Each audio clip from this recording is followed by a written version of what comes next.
So my name's Andy Pasternak. I'm a family practice physician, and we're out here on a beautiful day at Northstar doing a field test, doing a lactate field test. I'm from Silver Sage Sports Performance, and we're based in Reno, Nevada.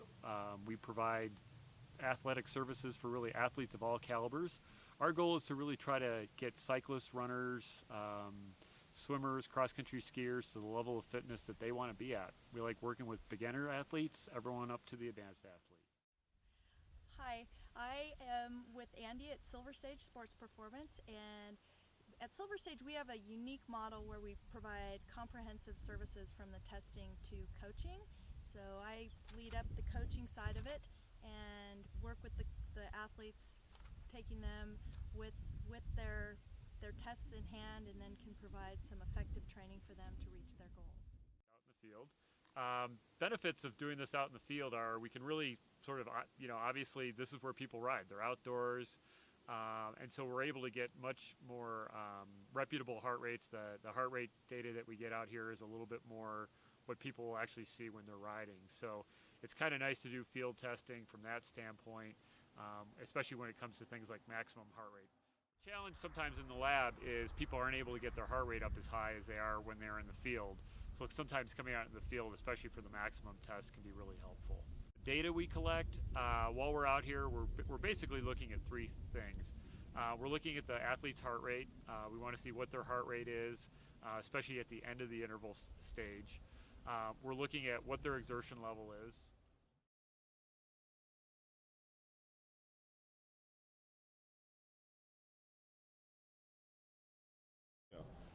We'll also be looking at their exertion level, and then we look at their lactate at the end of the stage. So the lactate is a blood test. We do a little poke of the ear. Athletes don't feel it, and then we get a small drop of blood, and we're able to measure what their lactate is at the end of the stage.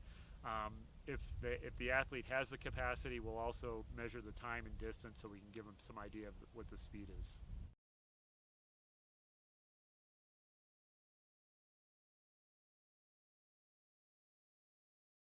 By defining someone's lactate threshold, it allows us then to create zones off percentages of that lactate threshold. So the exact endurance zones, anaerobic zones, and VO2 zones. And again, based on the athlete and their particular goals, then we can create a training plan using those tools and very specifically prescribe training for them.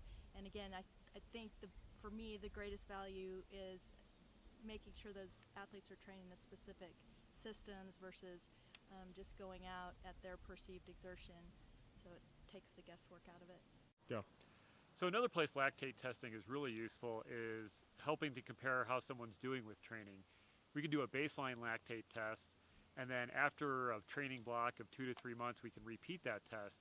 And by using lactate testing, we can get very objective evidence of improvement. So really good job with your test.